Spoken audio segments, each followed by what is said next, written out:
Hey, hey, hey, what do you say, my friends? TJ here. Hadn't done one of these in a while. Figured I'd take a little time and let you know what's on my mind. Today is, what is this, April 18th.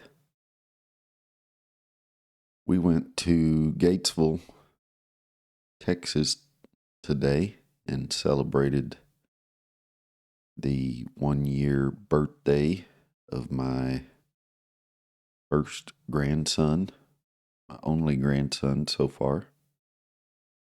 That was fun.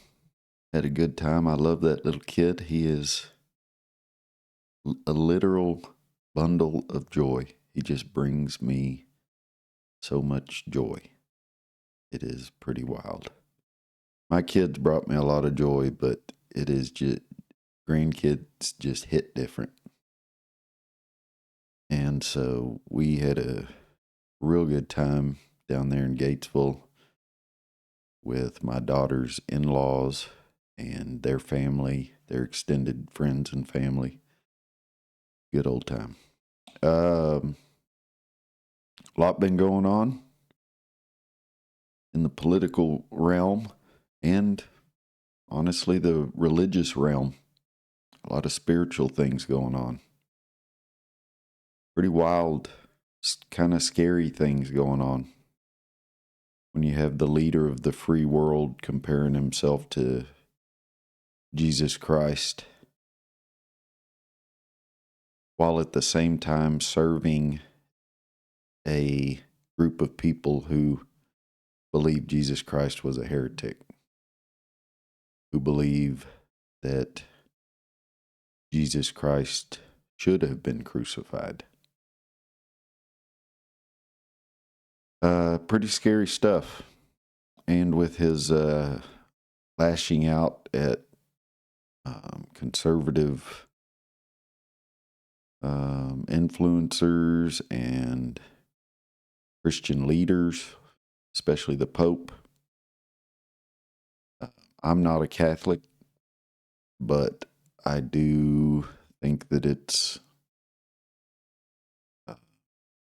very concerning when any political leader starts lashing out at any religious leader, really, the way that Trump has with the Pope.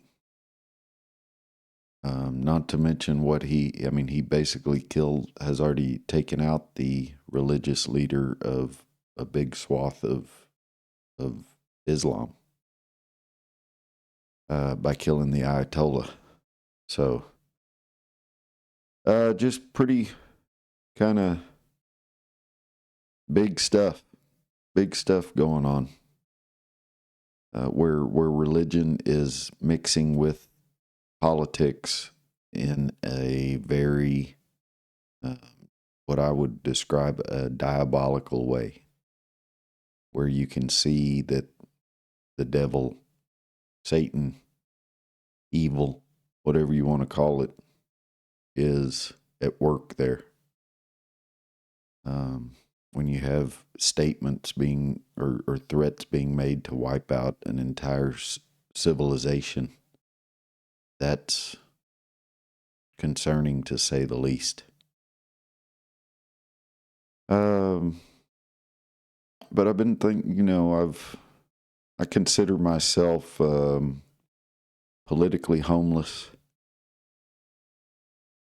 I don't even know if I believe in the voting system anymore, because really, if you look at the number of people, as I've talked about in previous videos, you look at the number of people who are eligible to vote but don't, or who are eligible to vote and vote for somebody other than one of the two party leaders, the party nominees, the party candidates.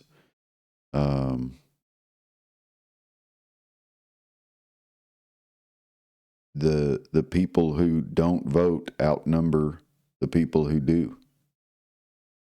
And so if we were truly a democracy, there would be like a vote of no confidence in this government, in this two-party system that we seem to be stuck in. And, you know, a brief history about me. 2012, I ran for state representative here in District 10 in Texas. Ran against a 20-year incumbent. I got 27% of the vote in the Republican primary. I had always voted Republican, was one of the founders of the Ellis County Tea Party movement, and ran in 2012. How old was I at the time? Probably 31 when I ran the first time, and then again in 2014 I ran and got into a runoff in the primary. Actually had the most amount of votes in that runoff, and then I lost the runoff with 47% of the vote. So I got pretty close to getting into the Texas State House. Just couldn't do it. I was outspent 3-1 by my competitor, and he was definitely the establishment candidate. I've always been, ever since I've gotten involved in politics, I have been anti-establishment. That has never changed about me. But then 2016 rolls around and Trump just kind of takes over everything. And, you know, I consider myself probably, if you had to label me, I would be probably considered a libertarian or a minarchist, very close to an anarchist, because I almost see zero reason for government. I could probably justify a few things that we might need government for. But really, I think just about anything you could handle with just an agreement in a community where you don't need to give this entity so much power over us.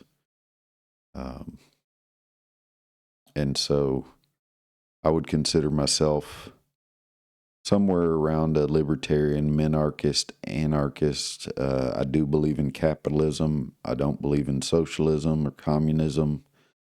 Very pro-life. Pro-life, all the way pro-life, where not only do I oppose abortion, I also oppose war because I'm pro-life. A lot of people only think that pro-life is just opposing abortion, and it's not. If you're pro-life, you're going to oppose the killing of innocents. And as we've seen over the last few years, war kills a lot of innocent people. And so you just cannot be pro-life and be pro-war, especially not a war of aggression where you are not forced into that war, basically.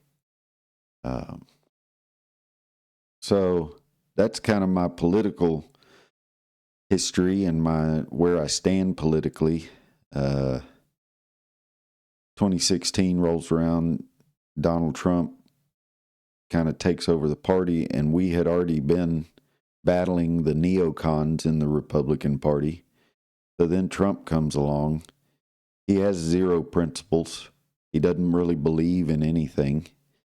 He has been on both sides of almost every issue, which is why it's so hard to argue with his supporters, because if you show him saying that let's take the Iran war, you can show him clip after clip of him saying no new wars, that starting a war with Iran would be a mistake and all this.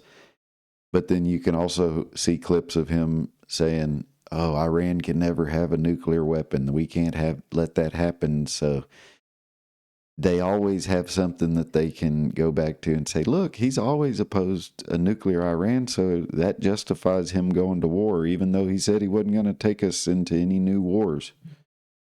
Um, the guy has a way of making himself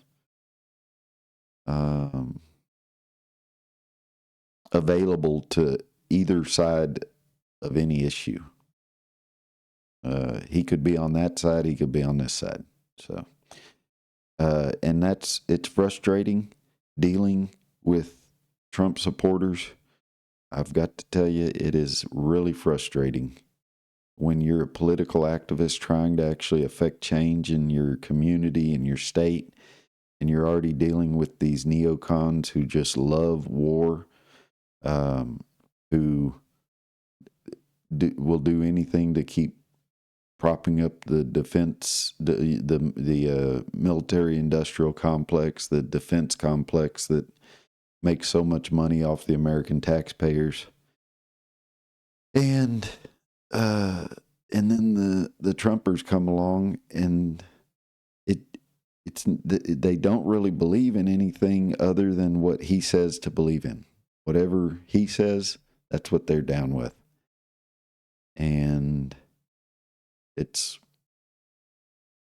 maddening when that's who you're dealing with is neocons and the Trump supporters. And so I slipped out of that Republican Party. I am no longer active in it. And now I just feel like it definitely at the presidential level, I feel like voting, the whole process is a dog and pony show. And that whoever's going to be president is who they want to be president. And when I say they, I mean the people who actually run our government, which is not our elected officials. The people behind AIPAC, the Zionists, the military industrial complex, the oil companies, the pharmaceutical companies, the big agriculture companies, they are all kind of colluding together. As long as they get their special interests taken care of, they are good to go with everybody else in the group's special interests. And they decide who runs the country. They decide a lot of who is sitting in Congress. Not all of them. We do have a few people that actually,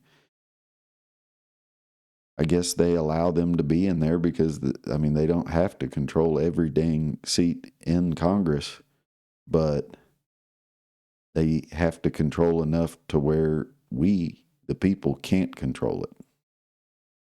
And they have that control. It is very plain to see. Sometimes we get a little bit of a win, like the other night when they were able to stop the FISA warrants, the extension on those FISA warrants, which was going to be for 3 years. They want a 3-year extension. I wonder why they want that 3-year extension just for this administration. Another thing where Trump is on record saying that he opposes the FISA warrants. He wants them gone because they were used to spy on him, and now he's wanting to extend the FISA warrants, illegal warrants to spy on American citizens. And so I don't know what you'll hear me say that a lot on my videos, that I do not know. I'm a tree man. I know trees. You ask me what's wrong with the tree, I can probably tell you. You ask me how to fix a tree, I can tell you. You ask me what kind of tree it is, I can tell you. I know just about everything there is to know about trees, at least trees in Texas. But I don't know about this politics. I don't know what we're supposed to do here. Honestly, I feel like we're long overdue for a political revolution in America, and I mean like a real revolution. where we change out this government, we either alter or abolish it, which is the right of Americans. We have that right to alter or abolish. This government is supposed to be of, by, and for the people, and it is definitely not operating that way. And so you'll hear me saying that I don't know. I don't know what we're supposed to do. I'm looking for answers. I'm constantly looking for the solution. And you find a lot of people online that claim to have the solution, and I've gone. Yeah, that's why I got involved in the Republican Party. I thought that was the solution. We just got to take over this Republican Party. No, they've got all the bulwark set up to keep us from doing that. And so I don't think that we're going to vote our way out of this, folks. We could. Theoretically, if you got enough people to go out and vote for a specific candidate, you could. But then what happens? You look back and think about JFK. Even if we were to elect the best man for the job, are they going to allow it? Are they going to allow that man to stay in power? I doubt very seriously that they would. So at that point, if you come to that realization that even if you were to elect a leader in the United States that was to carry out the will of the people and work on behalf of the people and uphold his oath to the Constitution, protect our rights, even if that were to happen, how long are they going to allow him to stay in power?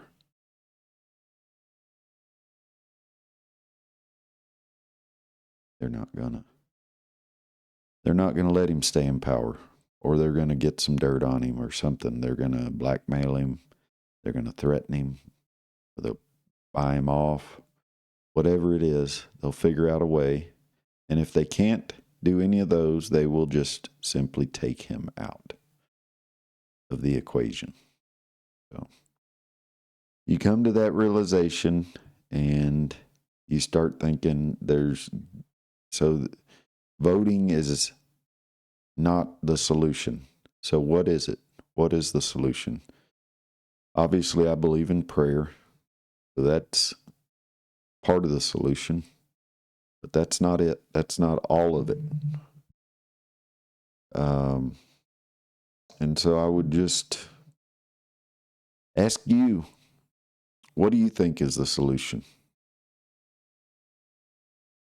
What is it? I know that we need to educate people. We need to inform people.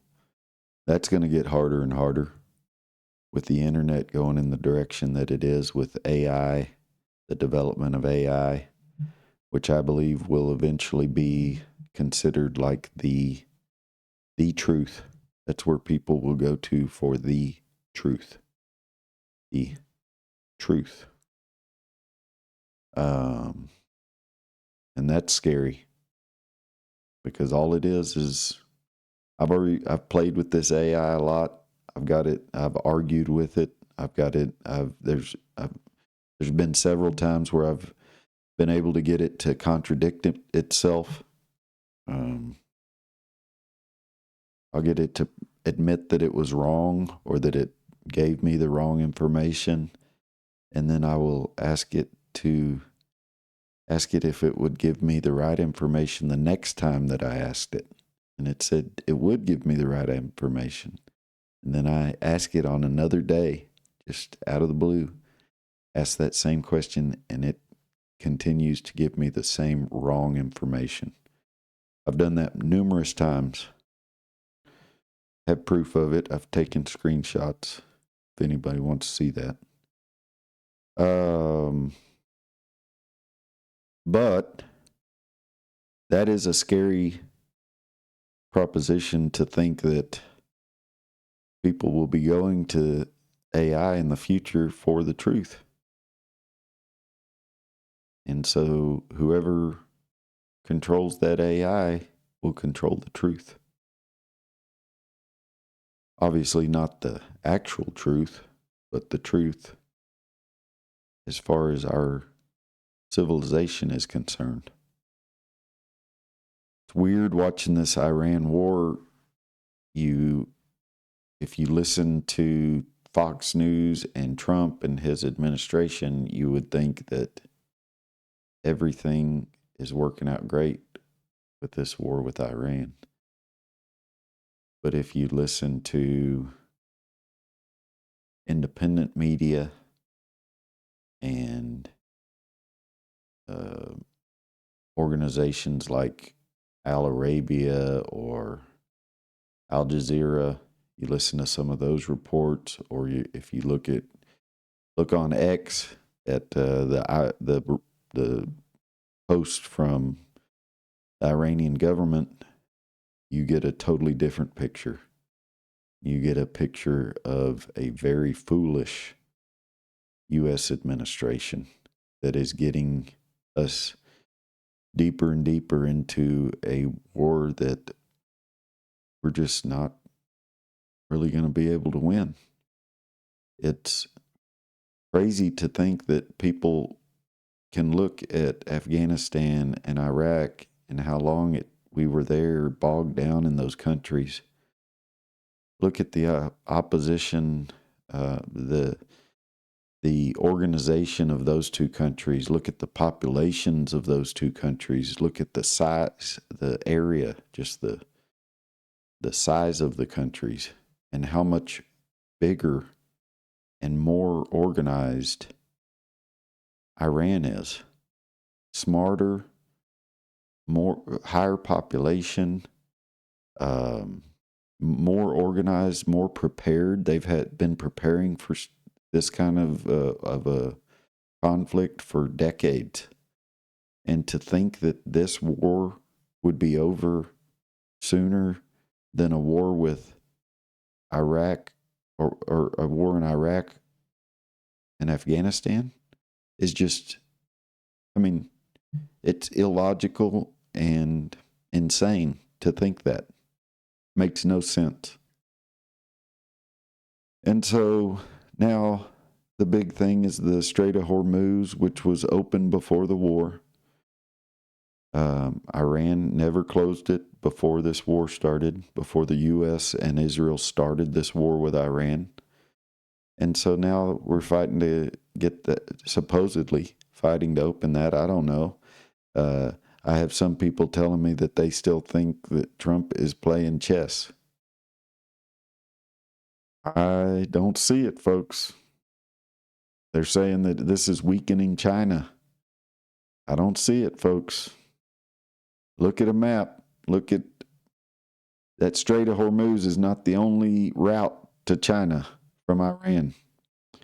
And Iran ain't the only other producer of oil and fertilizer.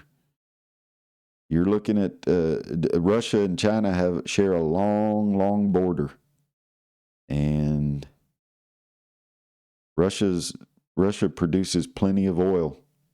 So the idea that we're hurting China by doing this, we are hurting the global economy, because the oil that comes out of the Persian Gulf that's a lot of oil, but it ain't the only source. And the amount of damage that we're doing to the world economy, our own economy, look at our gas prices. Those fuel prices are going to affect the prices of everything else, and everything's just going to keep going up on top of the inflation that was already there. And our government spending this money on this war is going to cause even more inflation. That's where the inflation started in the first place, was with Trump's CARES Act. That's what did the hyperinflation, was the CARES Act during COVID. And he was able to blame all of it on Biden, and his supporters lapped all that up, lapped all that propaganda up, and they believe that it was Biden that caused the inflation because they don't understand how economics works, and that the fact that that the government was spending this money is what caused the inflation. They devalued the dollar, and they're doing it again with the war. It isn't going to make your life any better. It's only going to make it worse. And I know a lot of folks out there just do not care about what's going on in politics. They don't pay any attention to it. They wonder what the heck is wrong with people like me that can't seem to not pay attention to it. And I tell you, I thought about that a lot. Why do I care so much what's going on over there in the Middle East? It's because of the pain and the suffering that it causes, not only to us, me and my neighbors, me, my family, my neighbors, my friends, the pain in our pocketbooks, the lack of funding for things because our local governments are operating the same way where they waste money on things. And so you have roads that aren't maintained correctly. You have water that you can't even drink because it's toxic. You can't even water your yard with it because it's toxic. Groceries that are through the roof. You can't afford health care. So many dadgum problems that we've got here at home, and we're wasting so much money and resources and attention on killing people. It's just, to me, it's ridiculous, first of all, but it's like we hate ourselves almost. It's like our society, to allow this to go on, you have to have a very low self-respect to allow your government to keep doing this over and over and over again. And so to a person like me, it's just maddening to watch it all happen, and for people to just ignore it and act like life is just great. And maybe their life is great, but I tell you, I see the pain and suffering of the families that this actually hurts, and it's not great. Life is not great for everybody, and I think it's going to get a lot less great. So if life is great for you right now, enjoy while it lasts. Maybe you're part of the upper class, but they are making that divide between that upper class and that lower class even more. They're widening that gap, and they're killing the middle class more and more and more. So that's just some of the stuff that's been on my mind here lately.